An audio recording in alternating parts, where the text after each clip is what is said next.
Good morning সবাইকে। আজকে ছিল সানডে আর আমারও অফ ডে। সপ্তাহে 6টা দিন কাজের পর আমি যেন এই সানডেটার জন্যই অপেক্ষা করে থাকি যে কবে সানডে আসবে, আমি একটু ঘুরতে বেরোবো আর আমি আমার ঘরের সমস্ত কাজকর্ম মিটিয়ে নেব। যদিও প্রতিটা সানডে একই রকম যায় না, কোনো সানডেতে প্ল্যান করে ঘুরতে বেরিয়েও যেতে পারি, আবার কোনো সানডেতে আমি ঘরেই বসে থাকি ঘরের কিছু কাজ সামলে, আবার কখনো কখনো কোনো সানডেতে আমি মায়ের কাছে গিয়ে থাকি। যদিও আজকের এই সানডেটা একটু স্পেশাল আর একটু আলাদা, আমি কোথাও যেতেও পারিনি, মানে ঘুরতে যাওয়ার কোনো প্ল্যানও করতে পারিনি বা আমি আমার মায়ের কাছেও যাইনি। ঘরের সমস্ত কাজকর্ম একটু মিটিয়ে নিচ্ছিলাম।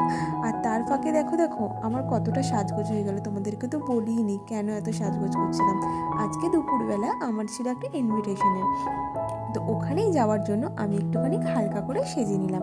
যদিও আমি খুব একটা সাজতে পছন্দ করি না, তাও ওই যে নিমন্ত্রণ বাড়ি যাবো বলে কথা, একটু সাজবো না, তাই আমি একটু সাজুগুজিও করলাম। তোমরা একটু কমেন্ট করে জানিও যে আমার সাজটা আজকে কেমন হয়েছে।